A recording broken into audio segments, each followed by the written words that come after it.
Otra cosa, yo no sé por qué desde que salí de San Andrés a estudiar a Barranquilla y ahora en Cartagena he sentido lo que es el racismo, pero lo he sentido en el sentido hasta rechazo, ya.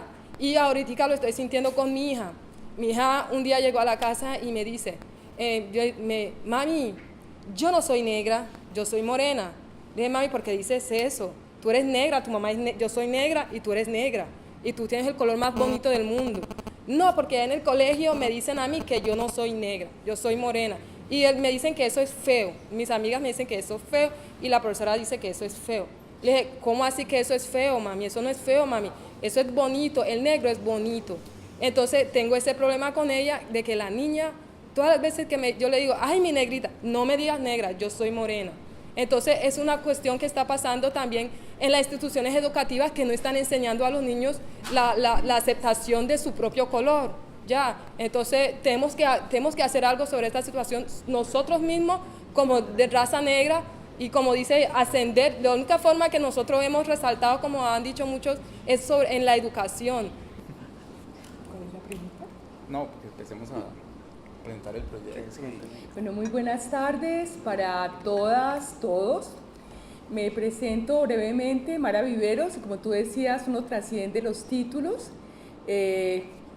La historia de este documental está enraizada en un proyecto de más larga duración que comenzó en el año 2008 en la Universidad Nacional.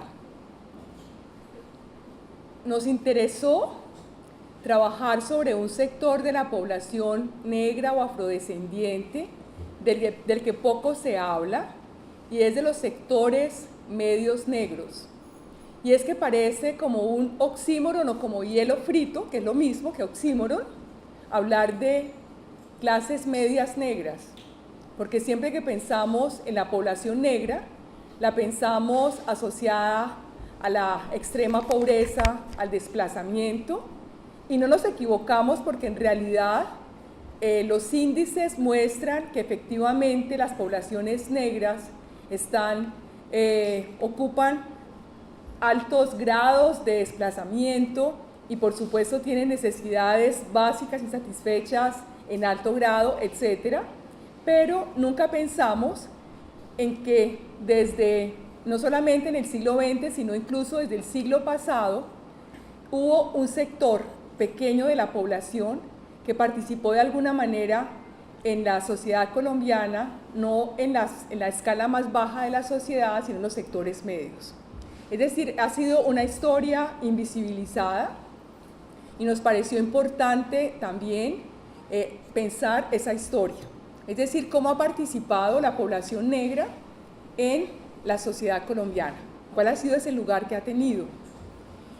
En el 2008 hicimos una primera investigación con un grupo de la Universidad del Valle para tratar de identificar las trayectorias que había seguido esta población, hacer como una especie de fotografía para saber quiénes eran, dónde estaban, qué hacían, a través por una parte de una investigación cuantitativa, pero también de historias de vida de esas personas.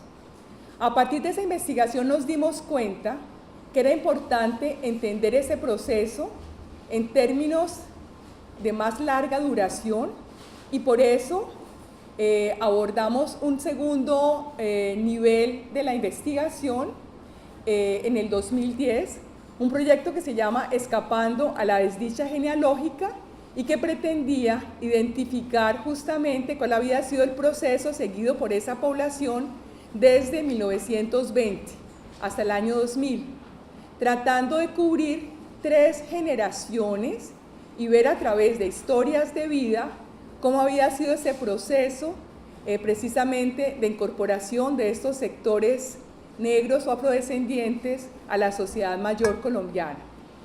Pero eso no fue suficiente.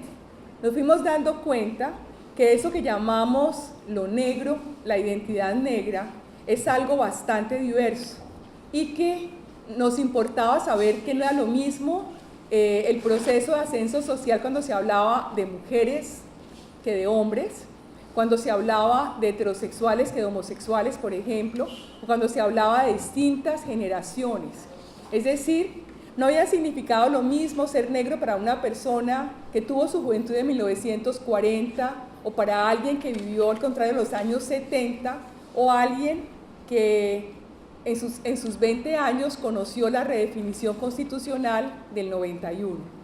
Sabemos que lo negro tiene distintos significados y que además, en el caso colombiano, es importante asociar el tema de la identidad étnica a las regiones, porque la historia colombiana muestra que eso de la identidad es un asunto que está anclado histórica y geográficamente de forma diversa.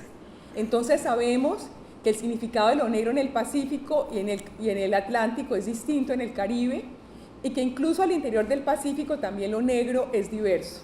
Es decir, con esas preguntas hemos ido avanzando en un proyecto que, como les digo, comenzó en el año 2008.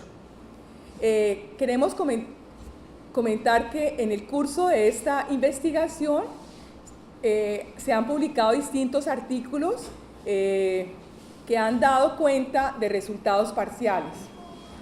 Y este documental también es uno de los resultados de esta investigación. No es, en ese sentido, una síntesis de toda la investigación, sino es un documento que hace como un alto en el camino y lo que busca es provocar un diálogo con quienes lo vean.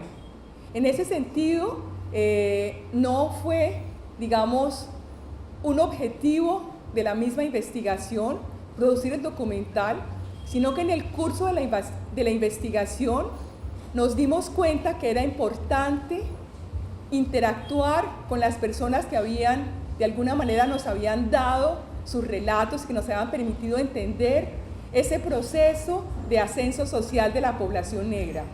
Entonces, en la búsqueda de esa interacción se construyó este documental, que busca sobre todo, como les digo, ser un punto de provocación para abrir un diálogo con quienes de alguna manera hicieron parte del proceso. Es decir, no queremos tener la última palabra, sino mostrar un proceso de investigación en curso. Y en ese sentido también nos incluimos como parte del proceso. ¿Quieres de pronto comentar algo al respecto? No, pues yo quería subrayar dos cosas, una sobre el título y la categoría negro, que digamos en Colombia circulan otras categorías para nombrar quizá lo que nosotros estamos nombrando en este trabajo afrocolombiano, afrodescendiente, y digamos es un debate que es importante dar y estamos dispuestos como a responder cuando hagamos la discusión. Quisiera adelantar que digamos es la categoría que en su mayoría usan las personas que nosotros entrevistamos y que también como investigadores nos identificamos con esa categoría. Entonces es una elección de ese tipo. Lo otro que quiero resaltar es algo que decía Mara, y es cuál es el papel, digamos, de este trabajo que vamos a presentar. Esto no es un trabajo como de una investigación totalmente acabada, sino, como decía Mara, vimos que era la oportunidad de un formato de interlocución con las personas. A nosotros nos interesaba como hacer como una retroalimentación, poner a circular este tema de la movilidad social de la gente afro, de las relaciones entre clase y raza, ponerlo a circular. Y una de las cosas que nos dimos cuenta es que las cosas que se hacen de las universidades o que se hacen en el mundo académico, eso no circula. Nosotros tenemos varios artículos, digamos, en revistas, pero digamos ese formato no permite una interlocución mayor porque es un formato demasiado restringido. Entonces se nos ocurrió que este sería el formato más adecuado para tener una interlocución con un público, digamos, más diverso. Y es una idea, como dijo Mara, que sale en el camino. Entonces nosotros no hicimos un trabajo de campo pensando en hacer un documental, sino que este trabajo se hace con el archivo de la investigación, el archivo visual, el archivo audiovisual de la investigación, y se trata de armar algo que efectivamente toca varios de los temas que nos interesan, pero como decía Mara, no es una síntesis propiamente de la investigación, pero lo que sí nos hemos dado cuenta es la posibilidad como de poner a circular una serie de preguntas que particularmente nos interesan. Yo no quisiera como prolongar más como esta presentación, Alejandro va a decir algo, porque creo que es mejor que veamos y a partir de eso tener las impresiones de ustedes, preguntas, y seguramente en esas preguntas les podemos contar sobre algunos hallazgos de la investigación que no aparecen, digamos, en este documento que van a ver ahora, pero que les vamos a ir contando pues, a lo largo de esta conversación. Bueno, buenas tardes a todos. Mi nombre es Alejandro Lombano. Yo me vinculé a este trabajo que lleva haciendo Mara y Franklin de hace tiempo, como ya les contaron, en esta última fase, y pues yo soy el editor del documental. Como les explicaban ellos, de alguna manera es esto desde la investigación que parte la iniciativa de hacer un documental, pero digamos que yo veo a Gente Negra algo así como un experimento que me parece bastante útil, digamos, como lo decía Franklin, una necesidad, digamos, también de hacer circular esos temas que están en la academia constantemente y que, digamos, que no van más allá de las aulas de clase. Y es en el sentido de que me parece que Gente Negra es un experimento entre eso, entre la investigación social y es un formato, digamos, audiovisual que puede, digamos, fluir mucho más, tiene una capacidad de comunicación mucho mayor. En principio porque, como ustedes verán, yo creo que Gente Negra también es, digamos, el conjunto de muchas voces tampoco que sientan un veredicto sobre ciertos temas, sino, digamos, que lo que presentan son historias de vida sobre ciertos asuntos, y eso es de alguna manera importante.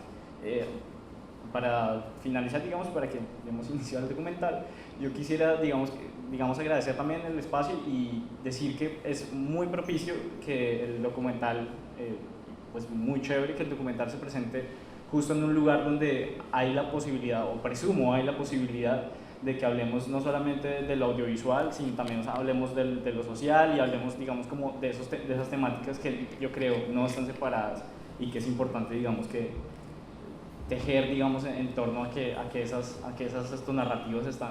Ya hay unos agradecimientos que para mí siempre son muy importantes, de todas las personas que en Cartagena, en Quibdó y en San Andrés, algunas presentes aquí, nos contaron sus historias, se hablaron con nosotros, y si no fuera por esas personas nosotros no hubiéramos podido hacer este trabajo, porque casi siempre cuando uno hace un trabajo pues aparece con el nombre de uno, pero casi siempre es un resultado colectivo, la generación de conocimiento, pero uno casi nunca reconoce que uno aprende, es porque hay un montón de personas que hablan con uno, que le ceden sus historias, no solamente le dan unos datos, sino que le hacen reflexiones críticas y le aportan a uno teoría para entender como eso. Entonces yo quería resaltar como eso. Quería referirme a empezar por la última pregunta sobre lo de género y hablarles como algunas cosas, digamos, que no están aquí. Nosotros tenemos unas historias muy ricas, pero por la calidad del audio, porque no eran entrevistas grabadas en video, era muy difícil como trabajarlas para este tipo de documento, pero digamos, una cosa importante de género en estas historias es que hay una clara diferencia entre las mujeres y los hombres en el ascenso social. Nosotros mirábamos que en varias de las historias casi siempre hay como, la historia de uno no es una historia individual, o sea, uno llega a estudiar porque hay todo un esfuerzo de una familia, hay toda una historia de unas personas que a veces uno no, que lograron, y esta historia es muy larga, o sea, desde las personas que lograron generar derechos para la gente afro, hasta todos abuelos, bisabuelos, que dieron como un paso en ese proceso para que, digamos, algunas personas tengan el lugar que tienen ahora. Lo que nosotros miramos en esas historias es que sí había una diferencia, por ejemplo, entre hombres y mujeres. Digamos, yo no diría que es una conclusión contundente, que tendríamos que explorar más, pero parece ser que el ascenso de los hombres es más visible, o es un resultado más palpable, ¿sí? Nosotros veíamos que en las trayectorias que nosotros identificábamos de hombres y mujeres, casi siempre hay un esfuerzo de mujeres, ¿sí? O sea, hay unas madres, unas abuelas que trabajaron, que hicieron esfuerzos para lograr que sus hijos, nietos se educaran, y casi siempre como que el esfuerzo, hay un esfuerzo femenino importante que a veces no aparece, y el resultado del ascenso casi siempre son los hombres los que se pueden beneficiar más como de ese esfuerzo, ¿sí? Hay una cosa en los estudios de movilidad social, y es que cuando uno tiene, por ejemplo, una familia y tiene varios hijos, y cuando uno no tiene para repartir para todo el mundo, uno escoge en quién invierte, por ejemplo en educación. Y lo que muestran algunos estudios es que esa elección siempre es prejuiciosa. Entonces, por ejemplo, si tú tienes un hijo, hijos hombres, hijos mujeres, puedes elegir a veces los hombres, a veces se consideran que las mujeres pueden rendir más, entonces se elige a la mujer de la familia, pero a veces cuando no hay para repartir para muchos, se escoge a una persona para invertir en ella, por ejemplo, y a veces eso tiene sesgos sexistas, en las que se privilegia, por ejemplo, los hombres. Hay una historia que ilustra muy bien eso, que tiene que ver con una historia que ustedes escucharon ahí que no está completa, que es la de Amin Mosquera. La mamá de Amin Mosquera, que es esta mujer minera que le lee, es una historia, digamos, es su historia real. Ella tuvo la oportunidad de educarse y ser maestra, pero ella no pudo hacerlo porque en su casa no la dejaron, porque ella tenía, por su condición de mujer, tenía que quedarse en la casa y cuidar de la familia, ¿sí? Entonces ahí, por ejemplo, vemos que hay una clara diferencia en las trayectorias. A un hombre no necesariamente le piden eso, hay una diferencia clara entre hombres y mujeres. Por ejemplo, que las mujeres pueden interrumpir procesos educativos o procesos de movilidad por las tareas que la sociedad les atribuye a las mujeres en torno al cuidado, por ejemplo, de hermanos o de familia. Entonces eso, por ejemplo, se ve en términos de género. Y lo otro interesante de género es, pero no quiero alargar la respuesta y de pronto Mara habla más de eso, es como el tipo de mujeres y hombres en términos de género que se espera de las personas que se movilizan socialmente, pero quisiera más que Mara respondiera a eso. Sobre la categoría de ascensos sociales, básicamente, lo voy a decir así en bruto y después lo matizo, es básicamente como cambiar de clase social, ¿sí? O sea, que uno pase de un cierto nivel económico a uno superior, ¿sí? Nosotros el modelo que usamos no era este modelo binario clásico del marxismo de burguesía proletariado, porque ese modelo no nos servía para ver como los intermedios, la clase media en ese modelo burguesía proletariado es muy difícil de entender, entonces recurrimos como un modelo más weberiano o combinando las dos cosas, pero básicamente ascenso social es poder cambiar de clase social.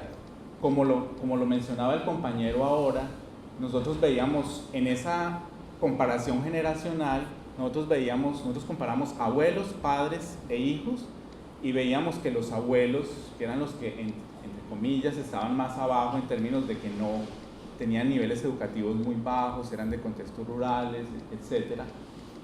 Los papás son los que logran ir a la universidad, pero los hijos más o menos se mantienen, y que tiene que ver con eso que comentaba Mara en el documental, y es que a uno le parece que ahora las cosas están mejor, pero en realidad parece que no, ¿sí? Eso son cifras, digamos, de aquí de Colombia, de Estados Unidos y de Brasil, que se han ampliado las brechas para la población negra de sectores más bajos. O sea, no, digamos, hay una población importante de clase media, pero ha aumentado muchísimo como la pobreza en poblaciones racializadas, no solo negras, sino también indígenas. Y lo otro es que hubo como momentos históricos que permitían a ciertos grupos sociales hacer ese salto y ahora no están disponibles. O sea, nosotros estamos ahora en un modelo económico que tiene una cierta manera de contratación laboral que es muy precaria, ¿sí? Entonces, eso que tuvieron ciertas generaciones de tener un trabajo de verdad, ¿sí? Que les permitía, digamos, un cierto confort material, los hijos de esas personas no necesariamente logran mantener ese mismo, digamos, una cosa como ascendiente, porque, digamos, no estamos en esas condiciones. Hace 50 años educarse significaba tener más o menos un trabajo. En este momento eso no está asegurado. O sea, ustedes, cada uno, y seguramente algunas personas de acá tienen historias para contar. En este momento, ustedes, si uno en un país como este tiene un cierto nivel educativo, eso no te asegura que tú tengas empleo, ¿sí? Y eso tampoco te asegura que tú tengas como un nivel material determinado. Entonces hay una precarización que se identifica allí. Yo dejo a usted.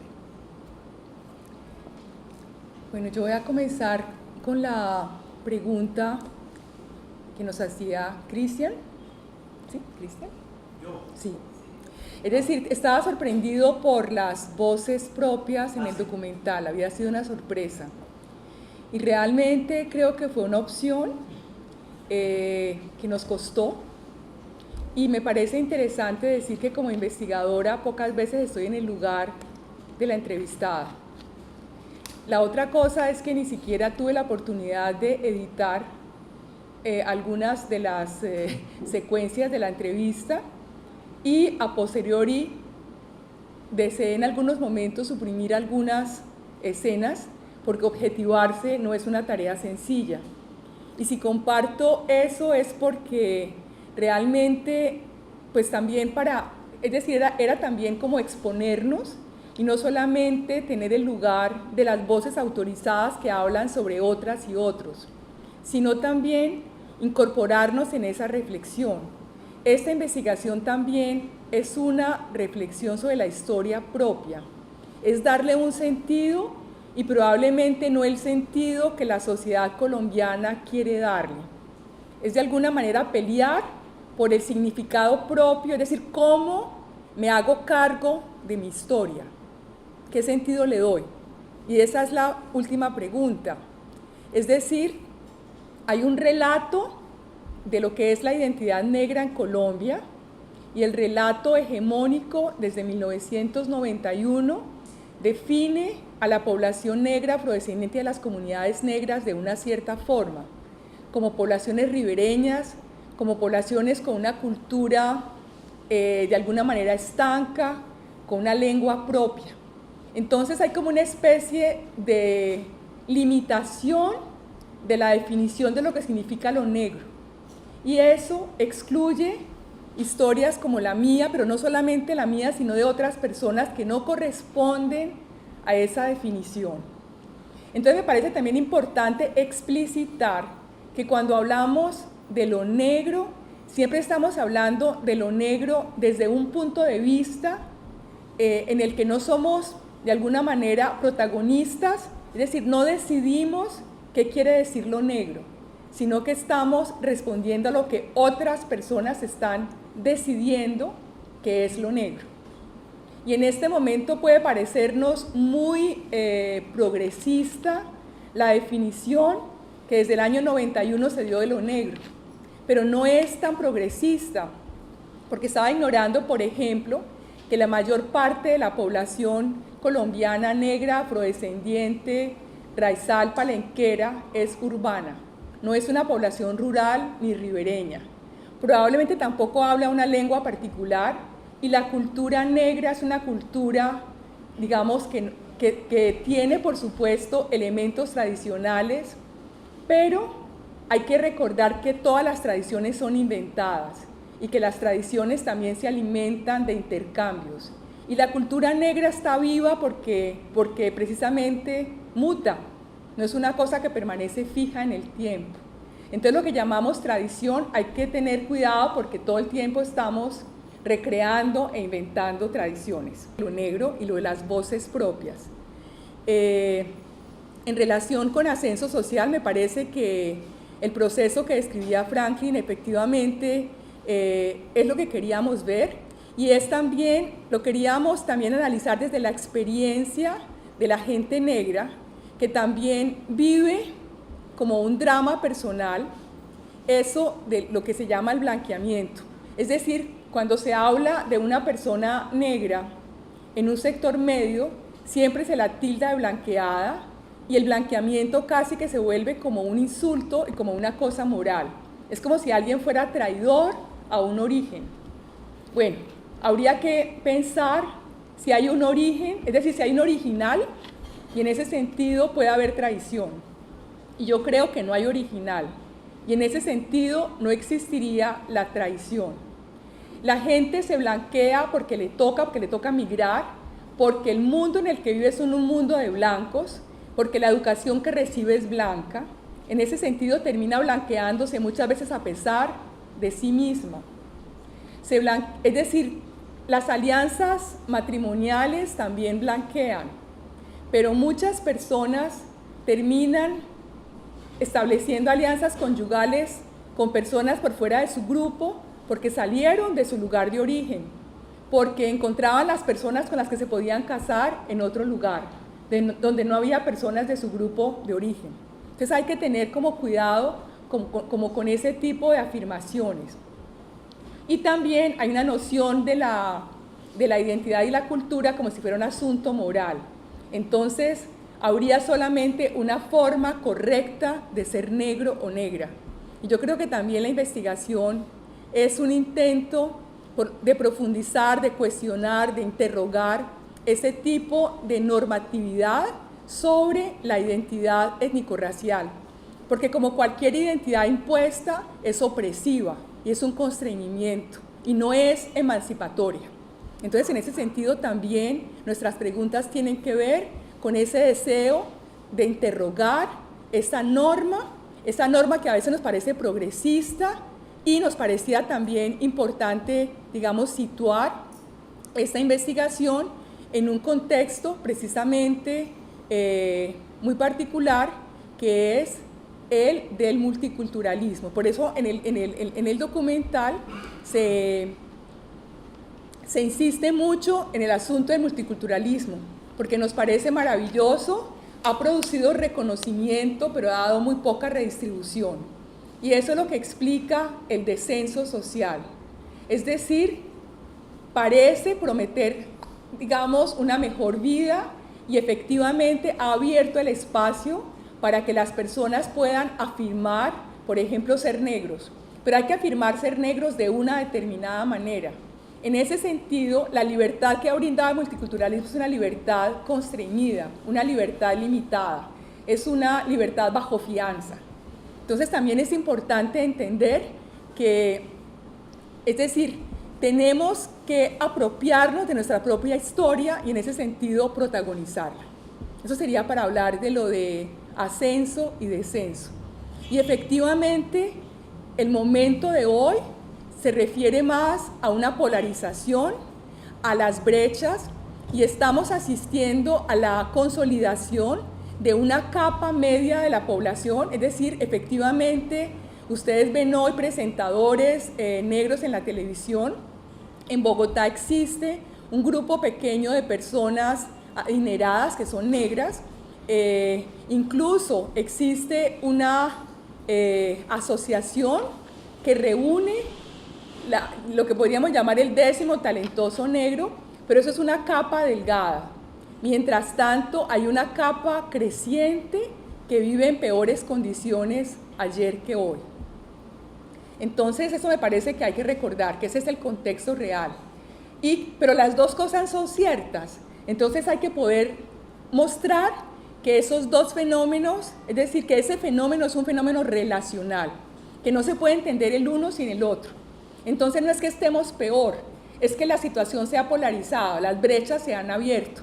Y efectivamente hay un grupo que vive relativamente bien, y en ese sentido también es importante recordar que, por ejemplo, los grupos indígenas están peor que los grupos afrodescendientes en el sentido de que no tienen personas en sectores medios, en sectores altos. El porcentaje de personas indígenas que podrían ser clasificadas en sectores medios y altos es menor que el porcentaje de personas negras o afrodescendientes que están en sectores medios y altos. Bueno, creo que era más o menos, sí. parece que es interesante lo que se ha dicho, digamos, en el público, y para nosotros, o sea, no sabía utilizar nosotras, realmente es también muy importante escuchar lo que suscita el documental, porque ese es el sentido también de ese documental, provocar reacciones, así que son muy bienvenidas. Yo creo que el asunto de la categoría es un tema de debate y no tiene por qué estar cerrado.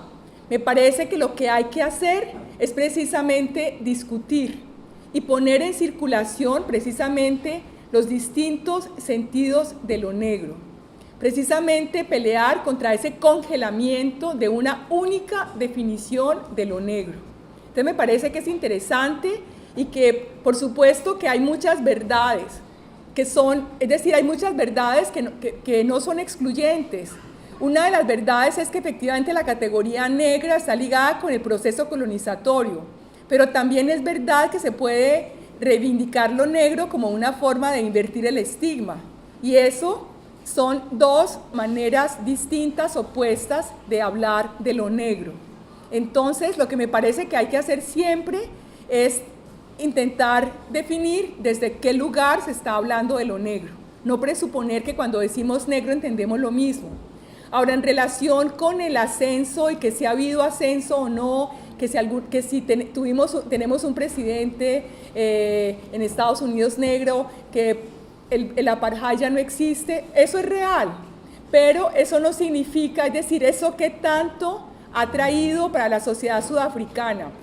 Es decir, me hablaban de Mandela, pero de las cosas más desagradables que sucedieron con la muerte de Mandela fue el intento justamente de domesticación de la imagen de Mandela, ese intento de museificación y de convertir a Mandela en una marca, entonces una marca como una mercancía. Entonces también es como muy peligroso decir ese tipo de cosas, porque Obama hemos visto también como el poco margen de maniobra que ha tenido para hacer transformaciones radicales. Y pues se ganó un premio Nobel de la Paz sin haber hecho mucho. Entonces, es decir, no hay que contentarse, es decir, es fantástico que haya un presidente negro y que, por supuesto, Mandela haya sido presidente de Sudáfrica, pero hay que, sobre todo, entender cuál es el legado de Mandela y hacer de ese legado algo vivo y algo que sea realmente pues transgresor, subversivo, porque si no de nada sirve. Lo negro también se puede convertir ustedes hablaban también del boom de lo negro. Por supuesto que eso tiene que ver con lo que decíamos del multiculturalismo neoliberal y con ese deseo de convertir en mercancía la diferencia. Y eso es como la complicación que hay con el asunto de cómo se maneja la diferencia. Al mismo tiempo, cómo se impone una cierta diferencia. Y también creo que es muy distinto cuando tú te llamas negra, cuando te llaman negra. Es decir, tú puedes decir, claro, me siento contentísima llamarme negra, pero no me gusta cuando alguien me llama negra para insultarme, por supuesto. Eso como para hablar de la categoría.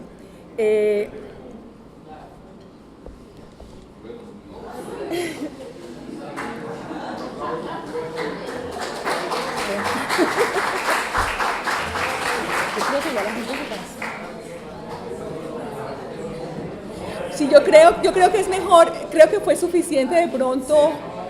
Habría muchas cosas por conversar, pero como tú, Cristian. Por favor, no, la intervención de Mara todavía no ha terminado, por favor. Y si se tienen que ir, con silencio, respeto. Ahora entiendo que hay muchas cosas por hablar, vamos a continuar. Me parece muy interesante lo que han planteado de género. Yo quisiera señalar que efectivamente las categorías de clase, género, raza, están completamente imbricadas, se co-construyen, y que entonces en realidad en la existencia de cualquiera de nosotros es difícil dividir, es decir, hasta dónde llega la experiencia de género y hasta qué punto esa experiencia de género no es también al mismo tiempo una experiencia de clase y de raza. Lo que nosotros vimos en la investigación es que efectivamente el ascenso social también implica asumir una forma de género, una cierta feminidad, una cierta masculinidad. Y en esa cierta masculinidad y feminidad también se expulsa, digamos, todo lo que no es precisamente heterosexualidad, porque es que la respetabilidad está asociada a la norma social, y la norma social tiene que ver con una cierta feminidad y por supuesto con la heteronormatividad. Entonces, ascender socialmente implica amoldarse, es decir, moldearse con base en esas normas de feminidad y con una norma que es heterosexual, es decir, convertirse en una mujer respetable, en un hombre respetable. Y sabemos lo que significa en la sociedad colombiana ser una mujer respetable y un hombre respetable. Entonces, en ese sentido, una negra respetable, pues tiene que parecerse a lo que significa en la sociedad colombiana una mujer respetable. No podría afirmar su lesbianidad, por ejemplo, no podría ser promiscua y tendría que distanciarse de todo lo que se dice, es decir, de la asociación entre negra y puta, por ejemplo. ¿Sí? Entonces, pues son cosas que se pueden discutir ampliamente, pero pues no, ya no quiero hablar más porque también creo que sí. Entonces, si es suficiente. alguno de los tiene algo que decir antes de... Alejandro, que no ha hablado. A mí hubo algo